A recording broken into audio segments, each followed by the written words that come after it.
Hey everyone, it's Callie from Telltale Poetry. I'm here with Valerie Graham, whose book, Yet I Will Joy, is set to come out from Wipf and Stock Press. Thanks for being with me today, Valerie. Thank you, Callie. I appreciate you taking this time for me. Yeah, please tell everyone about your book and your publishing journey. Yes, the book is called Yet I Will Joy, Poems of Faith and Hope. So it's a collection of 20 poems. And these poems were written over a period, I don't know, since about 30, 35 years that I have been collecting. And then I thought, well, I did want the concept of publishing. Okay. So then I said, okay, I will put them together. And I knew that they were not quite ready to actually publish and they needed a little help. And that's where you come in, because I needed the help. Especially, I knew my punctuation, grammar was not really up to speed. And so I said, I hired you as an editor. Yeah, what made you choose to work with us?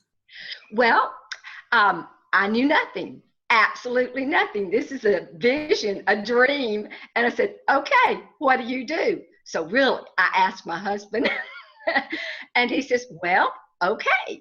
And so he was very influential and vital in this process because he's really good on the internet. And he went and looked at different editors that could possibly edit poetry, because there's a difference between stories and poetry. And he found you.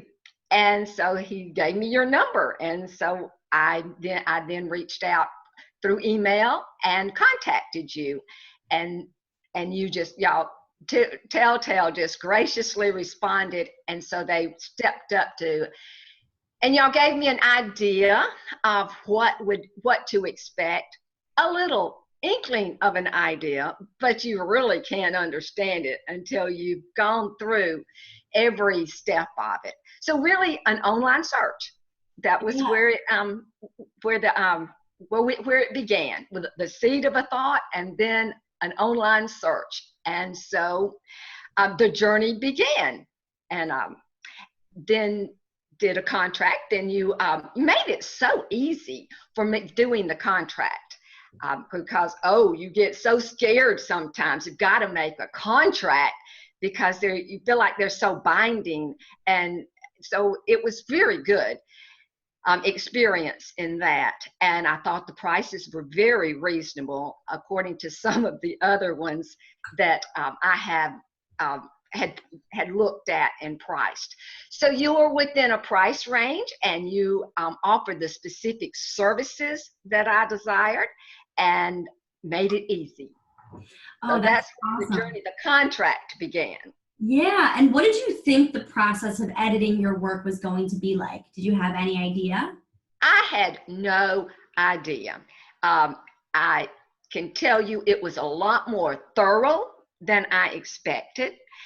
I was expecting, some grammar and some maybe some punctuation, and that's really what I envisioned an editor being.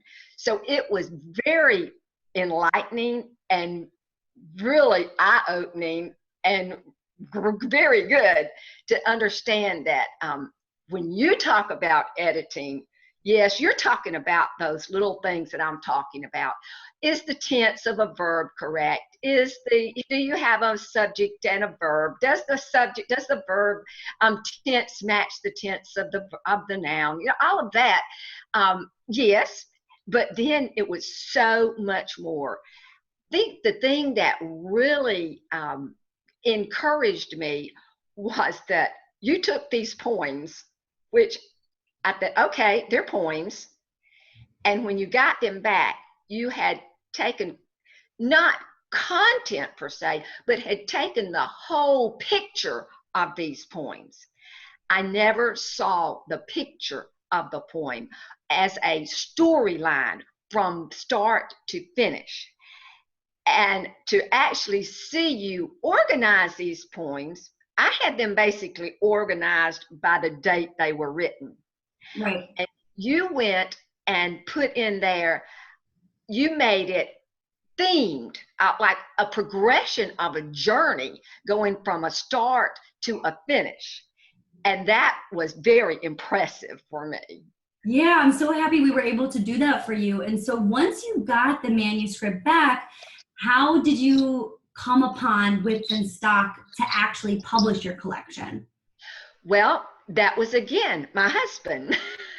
He said, okay, what publisher might be able to work with me in the manner that would help me? I considered self-publishing. I don't think I'm a self-published person. I looked at the process, I read the 12 steps, and I thought I needed a little more than that. And so he found Wipf and Stock for me. And so he provided the information, and I just filled out the application.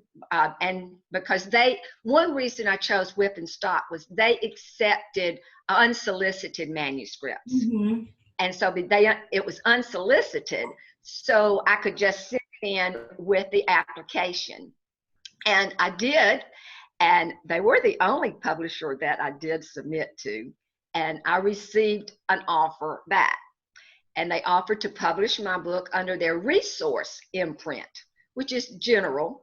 And I guess the thing that impressed me most about them, the poetry may not necessarily be a high seller or a bestseller because it's not those fiction books that grab your interest and like whodunit and things of that nature, but it's a different type of literature.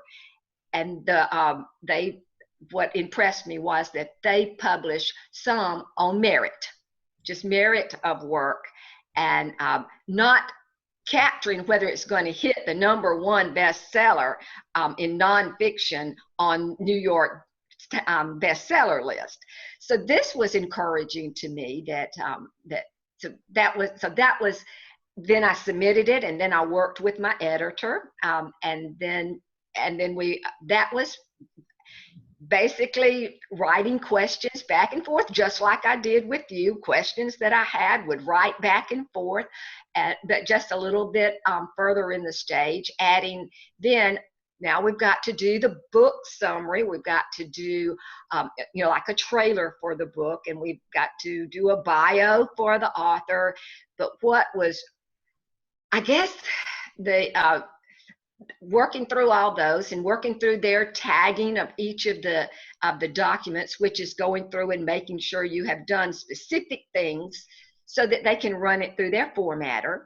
And I thought their author guide was very informative and instructive so that I could step by step go through that.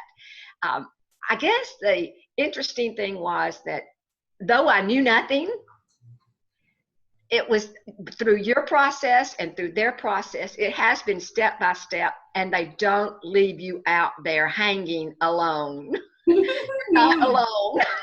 Right, because that's scary. So do you have any advice for other poets in a similar position, poets who are writing their first collection and maybe they don't know the next steps to take? Well, the internet is a good source. And I think you are very good at editing. It's poetry. I don't know any other aspects of your editing on that. I have viewed some of your other videos. For those who have done self-publishing through you, that might have been an option, but I was too scared of self-publishing. But just put yourself out there. I would tell myself, that what can they do? They can say no. Are they going to do it ugly? No. So you just keep moving on. One of the things that has been interesting about this process, yes, it's been a dream since some of these poems are back 30, 35 years. Actually, I think one or two of them might be 40 years ago, really showing my age.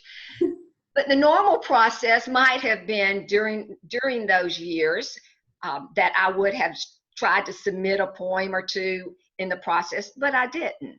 And so now at the age I'm at, I don't have time to do that. So it was just, let's just take the big bold step one time. And it has been a blessed step. So I guess one of the things that in reading that I read that was very encouraged me, one of the things one of my friends was saying on your blog, because of marketing is another issue, but on your blog, one of the things you need to do is tell, why do you write? And I thought, I don't know why I write. Mm-hmm. And so I started researching that, and now I have been going through that journey, understanding, why do I write? Well, one of the things that they said that on this particular blog that I was reading, don't have a clue which one it was talking about, if you weren't published, if no one read your work, would you write?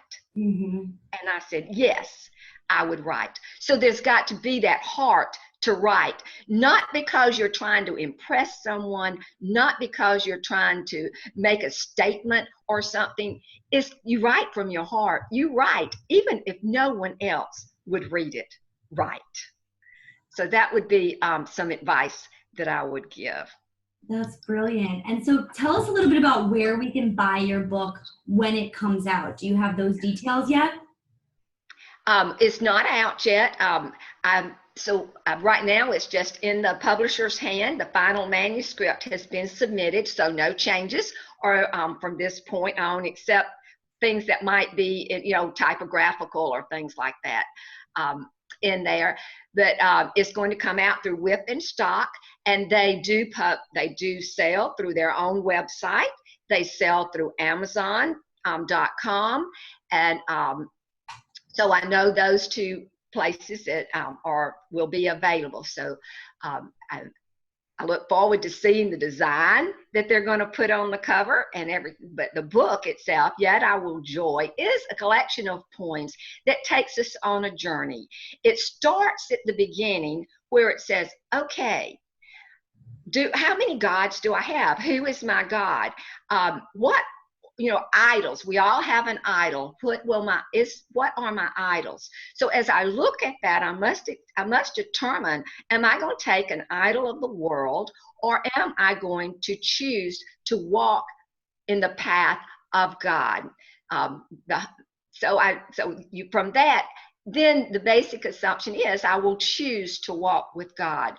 Then there is a journey that you must go through. There are various struggles and there are various trials. And so these poems look at those trials and they look at that journey.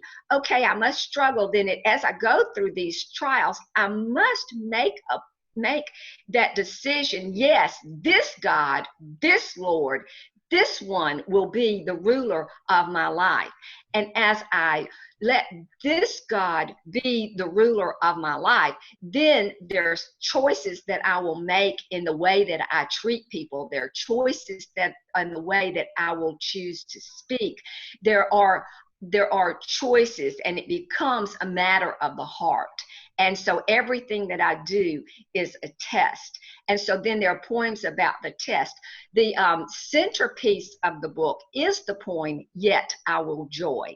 And that is the poem that is written as an ultimate test. When I had cancer in 2011, I had the choice, how will I view my journey through this cancer? And so it is taking the summation of this faith that I have built and say, yet I will joy because of the faith and hope that I have in this God and his Son, the Lord Jesus Christ, has made in my life. And so that is like the crux, yet I will joy. And so then I focus on an enduring hope, that in this faith, there's an enduring hope. So these poems focus on this journey. And then the last poem in the book is The Calling of the Princess Journey. It's different from all the others. It's like a picture of this journey that I've written in all of these poems. It's a picture put into a story about a girl, not necessarily a little girl, but a girl who, okay, the king wants a princess for his prince. And so it's the journey of calling her so that she can come and be his bride. And it's really an allegory of how I see God and his son, and how that the church will be his bride. And so it's that in story form. Yeah. So and it's a longer poem. Perfect. So that's an overview of the journey through the book and its story. Yeah, this was brilliant. So what I'm going to do is once you have the book live, I'm going to share links so everyone can look and they can purchase your collection. But it was so good to have you talking with us today, and I can't wait to see the book when it comes out. Yes, I do also have a website up now. Oh, perfect.